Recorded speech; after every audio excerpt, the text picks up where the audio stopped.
I'm Evan, EVeryman.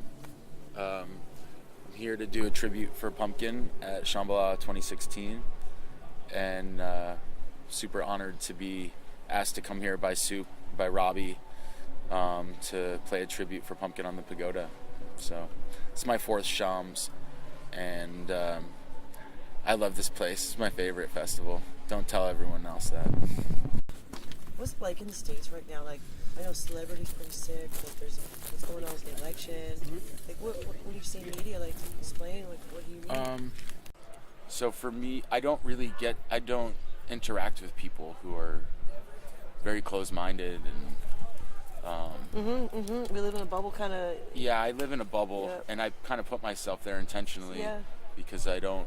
And my friends in LA are the same way. We don't really want to deal with the bullshit, you know, and we've done our best to like do our part through creating events to stimulate creativity and growth, but it's hard because the media controls everything, you know, and there's like 6 corporations that pretty much run the entire world, so it's hard to get your free speech heard a lot of times. And you know, Donald Trump is a joke. He's a puppet. Most people, I don't understand. You know, it's scary for me as an American to think that he has a chance of winning, a good chance of winning, which is terrifying. I don't understand how it happened. I think that it happened. It was on a purpose. joke. I think it was a joke on his part. I think he's an egomaniac, and he really doesn't have any interest in actually being president other than saying that he's the president. Hillary Clinton is scary too. She's power hungry too. I think that the majority of Americans that I know support Bernie Sanders. I support Bernie Sanders. I think that he's done amazing things to stimulate progress in the United States and to push things forward in a peaceful way, and to say that there's different ways to do things, and it might not be the easiest way, but it's the right way. And I think that he's really helped the American people to kind of create a shift in the collective consciousness. See the other side, to open some minds, maybe, right? He's using love. Yeah. In everything he's conducting. Well, that's what I've seen. Yeah, and that's all there is, really. You know, even hate, I feel like, is just such an extreme form of love. It's like confused love almost, because it's that love energy is the only thing. Like it makes us do everything that we do. You know, it forces us to do certain things, and like it's a force. It doesn't force us, I should say. It is a force. And we have the power to choose good over evil, you know, and light over dark, but a lot of times it's easier to choose the darkness than it is to choose the light. Oh, it's much easier. You know? Yeah, fear makes it easy. And, you know, it's hard to be an American right now for me personally, because I, for the first time in my life, feel like people look at me differently when I'm out of the country. Definitely. And you know, when I was just in Thailand recently, and people were asking me about the election there, and I don't know what to say to people, honestly, because it sucks to feel like I really don't have a choice in what's going on, and that's how I feel, and I feel like most Americans probably feel that way too, and I'm not going to speak for all Americans, but but I know that everyone that I know is pissed, and they feel like we've been lied to and taken advantage of, and we're left out in the dark, and we have no choice in what's going to happen in the next couple of years. Yeah, well, too bad Obama really didn't do fuck all, hey? It's debatable, because I'm poor as fuck right now. I'm living my life happily as an artist, but I'm not very wealthy. And I have Obamacare, I have Medicare and Medi-Cal in California, and I'm able to have health insurance now, and you don't have an employer. And because I can't afford it, I'm on my own.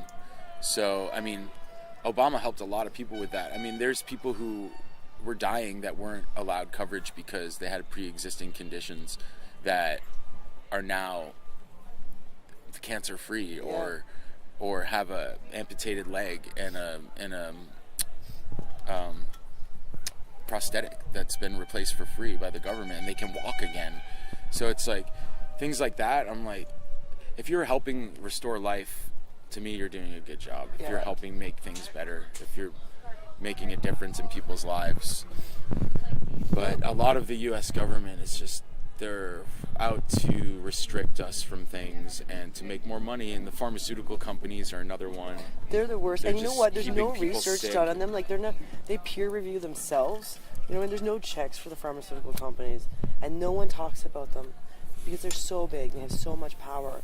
I mean, isn't it true that like 70% of Americans are on at least 2 prescription drugs? Yeah. Not 1, but 2? Yeah. Like, that's fucked up. They don't want people to know that weed is Good, the is answer. The Yeah, answer. yeah. It cures everything. Even in Canada, like as an adult, I went to the doctor and he was trying to prescribe me on Adderall. Yeah. So I went on Adderall for a little bit because he had me convinced that I needed it. I required it to function. It's speed. And it killed my creativity.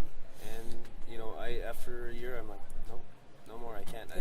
Yeah. It's not- It's literally amphetamines.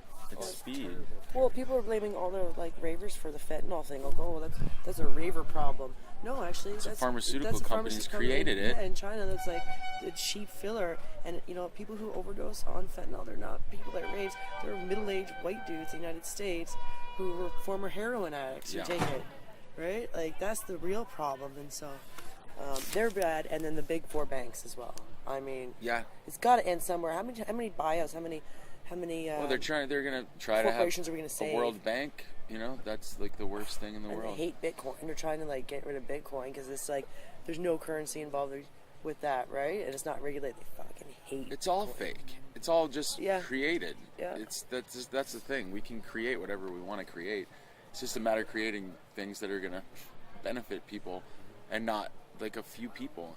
And it's like shit that everyone knows, and that's what fucking drives me crazy. Is that like it's shit that everyone knows. People like know that we're being taken advantage of as a world, and it's not even just the U.S. The U.S. is a huge part of it because we're what's seen most in the media, you know, because we're Hollywood or whatever, you know, we're L.A. and people see the movies, but the Americanization, like McDonaldization of society is like growing at an alarming rate. It's terrifying. And we're like feeding into it, you know, and it's not just America. Like, look at this Pokemon Go shit, and it drives me crazy. I mean, great, Why? people are like out walking around, but like people are getting hit by cars, like playing video games on their phone, walking across the street. Yeah. I mean, it's awful to me to think that like kids can be killed now playing video games. You know what I mean? It's not like a safe thing to go even just play a video game anymore. Purest form of escapism now incorporated into some kind of reality, right? Our reality. And We want to escape this reality so badly now, and that's what scares me. yeah. Because it's like, why do we need to leave this? What's so bad about this? And we've like painted ourselves into a corner almost, where it's like we made all this. Now it's just like, it's like that point where the party gets so crazy where you're like, all right, it's time to go. Time to go home. That's kind of how I feel about everything. Like someone needs to just like shut the party down for a bit. There's a theory out there. Some people believe that they don't think that like we're past the tipping point where you can kind of prevent the end of days, so to speak. Yeah. So they're part of this movement where it's like, let's just speed up the end of our own destruction so we can get it over with. Those are the people who think that like electing Trump is a good idea. Oh, Because yeah, that's the rationale exactly. I think that's a horrible way to go about Yeah, it's things. lazy. Like It's fucking let lazy. someone destroy themselves. Yeah. That's not the way to fix things. To make things worse and then try to fix them. I think though too, people at Fuse music festivals here at Shambhala, at any music festival, we need to incorporate a little bit more talk like this into what we're doing, because Totally. in the counterculture movement in the 60s, it was anti-war. There was a message. People talked about things, and I think we have a good thing here where we love each other and respect each other and try to emulate that outside of festivals, but we're really just living in a bubble Yeah. in the festivals, and we really need to start applying what we see outside in here as well, and not just out that way. It needs to come back, right? We've been at war for 15 years now, the United States. 15 years since I was a sophomore in college, Yeah. freshman in college. And I remember I went to school in New York City and for acting and performance art. I ran a theater company in New York for 3 years, and we used to create, abstract, like political performance art in the city. And we went to a protest for the first war, like right when the war started, right when Bush decided to start bombing Afghanistan. So 2001 or 2001, 2002 or yeah. something like that. And we went to a protest in the city, and I had no idea how much worse things were going to get then. Things were bad then. And I was there for my freshman week of school. It was September 11th, was 9/11, and I was in the city. I wasn't there when it happened.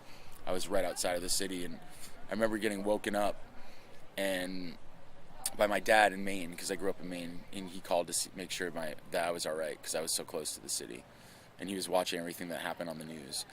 And I remember waking up and watching the news and just being like blown away by, like, I was so confused, because that was like shit that happened in movies, like people hijacked planes and like flew them into a building. To me that was something that would never happen in reality. And then it happened, and I didn't believe that it was done by terrorists, I didn't think that was the case. So then I did a lot of research into it, and my friends felt the same way, and even my teachers, who I'd argue with, like, scholarly arguments, but like we'd talk about politics, and I really didn't believe that this was something that just happened. Yeah. And so I did a lot of research, and like all the research I found said that this was done or let happen by the U.S. government. They had knowledge that this was going to happen, and they just let it happen. And everything I've read since then backs that up. So, I mean, for me, as an American, to know that my government would knowingly let something like that happen and thousands of people die for their own cause really just breaks my heart, And I lost trust in my government from that time on. And that's when I stopped trusting them. And I haven't been able to trust them since.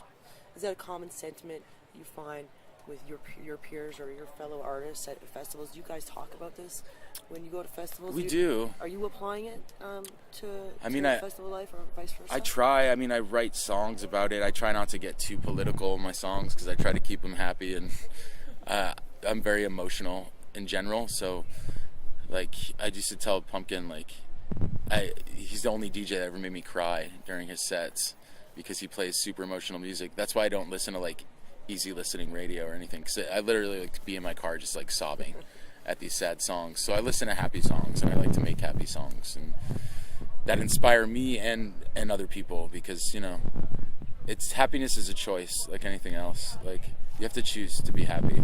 It's a lot easier to choose to be happy when you surround yourself with fun things and happy things.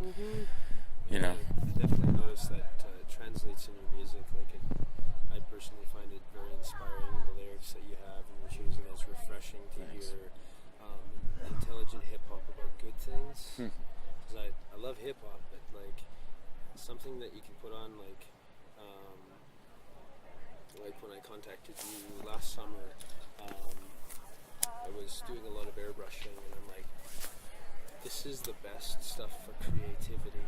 Like, I painted this hat while listening to one of your sets. Oh, really? That hat? Yeah. Oh, awesome. Yeah, and I was like, yeah, man, this guy knows. This guy's on the level. Like, he's right up with like the people that I know here in the Kootenays. Like, and for me, seeing that movement in LA, because my first time in LA, I was pretty intimidating for me. I'm like, whoa. This is quite a bit different. It's scary. But seeing that movement, like the hush parties that you throw, and the people that it invites that might not know this type of atmosphere, but to see that in just like that's why I love those hush parties. That makes me happy, happy. It makes me happy too, man. Thank you It for recognizing that. Me living in Calgary, because Calgary is actually on a most part is very cold-hearted city. It's an oil town. It is. Yeah. But it's starting to get these little beams, these glimmers of light, and it, what you guys are doing in Los Angeles inspires us. I mean, that Austral Harvest crew, man. Yeah. That's a magical place. Nick, I was just blown away by how much love that Nick has there, and that you guys have for me there, and I feel like people like my music in the States, but Canada is much more open to hearing what I have to say in my lyrics rather than just moving to the music, and the lyrics are definitely part of the music, but give me an example of lyrics that you were talking about. I'm curious what stood out to you, if you remember anything that, like, lyrically that stands out. I'm always curious Of what course. What it translated to me is like, you're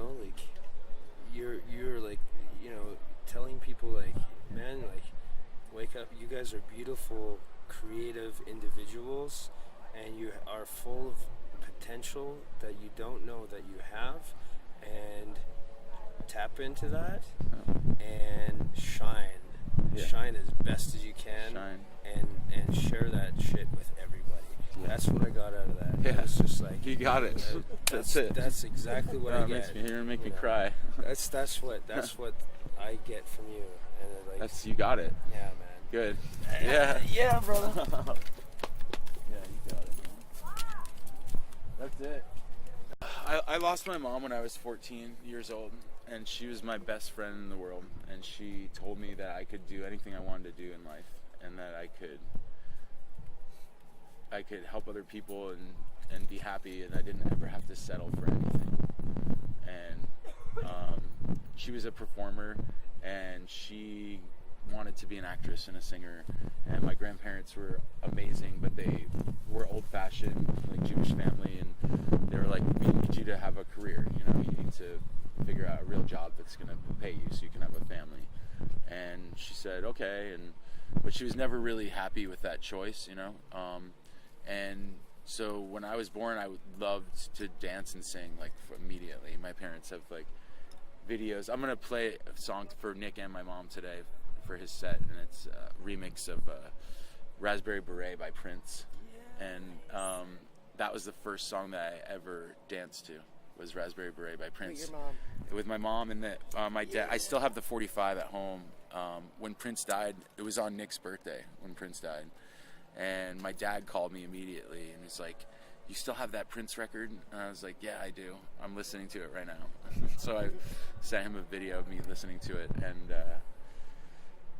they have a video of me in a diaper, like, dancing to Raspberry Beret, and In the Mood by Benny Goodman, and with, like, a little toy clarinet. Yeah. And, like, she always said, do you want to do this more? And I was like, yeah. So she put me in dance class, and then I started doing, like, acting and, like, community theater, and I knew since I was literally, I can't remember a time when I didn't want to do what I do now for my life. So I'm really lucky that my mother taught me, and my father is still so supportive, and my whole family, they've never been like, what are you doing?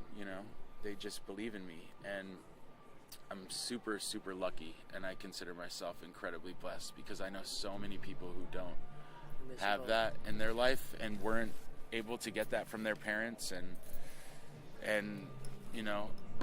I feel I have a lot of friends who come from tough families, and a lot of my ex-lovers have had horrible family experiences, and I feel really lucky that I'm able to help those people, and they help me too.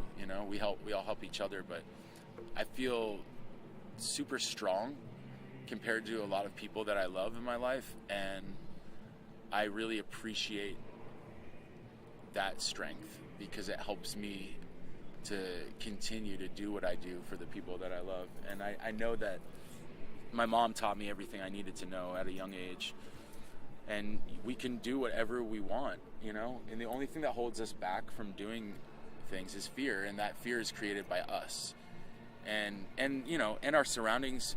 But once we can, like, really, like, put that bubble around us to keep the negative forces out, then we can really, like, stay on our path. And I haven't stopped doing it, what I love, since I was since ever. So, I mean, it's easy to get taken down by things like losing people that we love, but when you can channel that energy into something positive, whatever it is, whatever makes you happy, then I think that you can find that happiness again. It doesn't have to be bad. So I've been able to meet this amazing group of friends in LA, and we support each other. And if it wasn't for them through this whole thing with Nick, I don't know where I'd be right now. So I'm so grateful for that. His ex-girlfriend and I were looking for a job. We were both, this is when I moved to LA like 10 years ago. And 8 years ago now. I moved there 10 years ago. I met him like about 8 years ago. And his ex-girlfriend was like, you need to, we were trimming weed up in Northern California. We needed a job, so we were trimming weed together. And we were in this cabin for like a month, she and I, and just talked for like a month. It was just the two of us, just trimming weed, talking, listening to music. She had just broken up with Nick, and she was like, you need to meet my ex-boyfriend. You guys will be best friends. And I was like, yeah, whatever. You know, this girl tells you you got to be best friends with her ex-boyfriend. You're like, yeah. So she continued to tell me this throughout the rest of the month, and then finally she was like, I had been to Lightning in a Bottle the year before. I was actually doing what you guys do. I was press, because my friends and I just had no money. We wanted to go to these amazing events so badly. So we just started interviewing artists, and we created an online magazine called Sinning in LA, and we met Fort Knox 5. We met the first people I met in the industry were Ill Gates, Fort Knox 5, and Freak Nasty, and they're all here. I've been hanging out this weekend.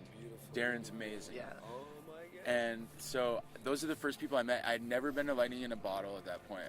I'd never been to Burning Man.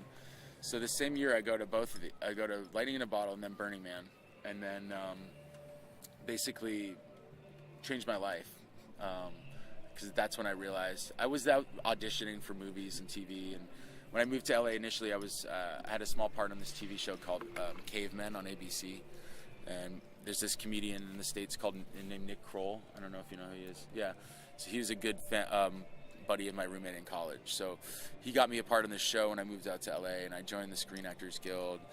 But then I started auditioning, and I was like sitting in these offices every day, like waiting to go into another office to like stand in front of these TV executives and audition. And really, you know, you come to realize that they're not looking for your talent at all. They're looking for a certain type. You know, they're looking to cast a certain type. They're not looking to cast you. They're looking to see if you look like what they want this character to look like. So, and most of it is like sex these days. So like if you're not like the image of sex that they want, then it's just not, you're not going to get work. And it's just really fucked up because there's no art left in it, really. It's just so calculated and like cookie cutter, like it's like Legos, you know? So I just couldn't take it anymore, and I said, fuck this. I went to Burning Man, and I took acid for my first time in 10 years, and ended up riding around on a bicycle by myself and talking to myself out way deep in the desert. And I was like, Evan, man, you can do whatever you want to do, you know, like talking to myself. And then I kept saying Evan, man, and then accidentally said EVeryman, and I was like, oh, EVeryman, that'd be a cool rap name. And so then I ended up at this funk camp. Everyone's like jamming out, and I was like rapping to myself. I always loved hip hop. I was never a rapper. I loved Shakespeare, but I loved hip hop. Like I loved all classic hip hop. I knew like every word to every song. Mm-hmm. We used to drive around when we were kids and smoke weed and listen to hip hop. You know. What hip hop are you listening to right now in LA that's local that's really good? Because I find it really hard to find good new hip hop and rap. I've been listening to a lot of Anderson .Paak, or Pac, Anderson .Paak, and Kendrick Lamar. Mm-hmm. Okay. For mainstream stuff, I don't really listen to a lot of mainstream stuff. I've been trying to listen to a lot of old school. You know, I'm really excited for the new De La Soul album. It's to come out. It comes out in a couple of weeks, and I'm a huge De La Soul fan. And it's a whole self-produced album. It's fan album. So like they did a GoFundMe or like Kickstarter or whatever, and it's all the whole album's made off donations by fans. And they're also doing like they recorded the whole thing in the studio, so it's all live instruments, and then they went back and re-edited the whole thing themselves into the beats. So it's totally self-produced, non-label. It's like their own label. It's nice because you get the with good music. You find like if you start off with that, just the energy of music, the people, the human aspect. Yeah. It translates. Oh, totally.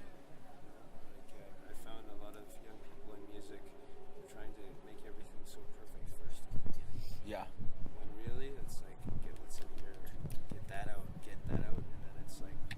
I've been going back to the roots, too, lately. Just like, no pun intended, like, I've been listening to, like, the roots, and... You said Benny Goodman earlier. Oh, Benny Goodman was, like, in the mood. It's roots. Good. I play electronic hip-hop, conscious electronic hip-hop, and Pumpkin and I also have a hip-hop group together, like a old school, like throwback funky hip-hop group called Little Giants. And I'm continuing that project. We have a EP that's supposed to come out that we were almost done with, that I'm going to finish. It's a 4-track EP called Mind the Gap. Mind the Gap. Yep. Oh, like the underground tunnels in London? Yeah, like Mind the Gap, but also like, the space between the beats. So the song goes, boom bap, you best mind the gap. It's the space between the beats that makes the rhythm react. It goes boom, boom, bap, you got to mind the gap. There's heaven in the space between the kick and the clap. Boom bap, you best mind the gap. It's the space between the beats that makes the rhyme react. It goes boom, boom, bap, you got to mind the gap. There's heaven in the space between the kick and the clap. So it's like about the space and the breath. Yeah. There's like there's more meaning in the space in between the notes than the notes themselves. That is exactly what I feel about music when I'm writing music. It's like giving everything its space so that it has that purpose. Exactly. Yeah. Exactly. Why did you choose electronic music? Because you seem like, you're based in you have a acting background, you're in art. Why did you choose electronic music as your outlet to communicate that? That's a good question. I never really thought of it, but the answer came to me immediately. And it's that it is the only art form that I feel I can truly express myself fully without having to worry about what people think about it. This community is so amazing because there's so many artists that support each other, and no one really tells anyone what to do. We just give each other like constructive criticism, and I've never had a forum where I can really just play and do whatever I want, and I don't have to audition or like ask anyone else if it's the right thing. I can just do what I feel in my heart is right as an artist and trust that that's the right choice and go from there. And I can't do that with film. You can't do that. I mean, you can do it. You can make a movie and just make a movie, but it costs a lot of money. It costs me time to do my work, but it doesn't cost me a lot of money. Time is money, they say, but when you're putting your time towards priceless things, then you're making a lot of money, right? Yeah. So. Well, I'm really excited to see your set. I haven't seen you perform. I've listened to your music before. And you're performing at Shambhala here at the Pagoda. Yep. At 6 o'clock today. Today from 6 to 7. Yeah. Got any tricks up your sleeve? I'm going to do some new Little Giants material, some new Pumpkin tracks that a few people have heard already, but they're off the new album. They've never been done at Shambhala before. When did your album come out? It was supposed to be out this fall.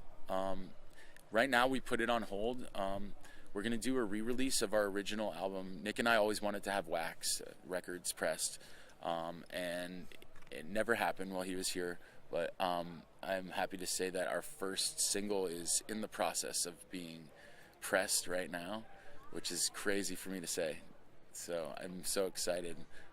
We're doing our first album was called Don't Quit. It was based off a poem that my grandmother gave to my mother when she was young, and that I wrote into a song in college that for a play that we did. It was the first like hip hop song I ever wrote, And when Nick and I started working on music together, I said, I really want to make this song for my mom. And he was like, yeah, let's do it. And we did it, and it ended up, we made that, and then we ended up making a whole album. So that was the first song on the album, called Don't Quit. So the other flip side of the record is Little Giants, which is our theme song that Nick and I sing together back and forth. It goes, we be little like giants who like to fiddle with thoughts. We don't belittle the people because we love them a lot. We make a riddle a rhyme. We like to meddle with minds. We be those pocket-sized partners with the dash of divine. Yeah. So awesome. I'm stoked to have that on vinyl. And we're going to get all the homies to remix it. All the money's going to go back towards the Little Giant Acorn Foundation for the Arts, which is the foundation we're setting up, a non-for-profit 501c3 to help children who want to pursue a career in arts and music but don't have the means to do so. So we're going to be putting the money towards that. And J-Pod, A-Skills, Funk Hunters, Fort Knox 5, Slink, Ski Tour, Afro-Cuban. Everyone, wow. Everyone's going to do remixes for us, and we're going to do basically what Fort Knox 5 did with their last album is do EPs releases of all the remixes as singles. And then we're going to go back and press the whole 12-inch of our original album on vinyl. And then I'm going to go back and release our new EP. Right. So I'm going to wait a bit so I can really finish it, because Nick and I didn't get to finish the mixes and masters together. So I'm going to get our friends who are more well equipped in the studio than I am to help me. You want to communicate to people, whether it's music or life or anything, or what's going on? Be safe, guys. Don't take your life for granted. Be safe. And we all like to party and have a good time, and just be responsible. Respect your drugs. Respect means literally to look again. In Latin, respect. It means again to look. So respect yourselves, respect others. We only got this body once here, so don't fuck it up. Yeah. Seriously, don't fuck it up. Shake it, but don't break it. It took Yeah. your mama 9 months to make it. Exactly. Yeah. Ain't that the truth? Yeah. Well, I wish you best of luck with your Little Giants Foundation. Thank you. With your career, you're a great guy. Oh, thanks. Keep up the good work, and you're an intellectual as well, which is so refreshing. Thanks. Keep up. That's great messages. Keep up the fight, man. Thank you. Thank you. Seriously. It was so nice to talk to you.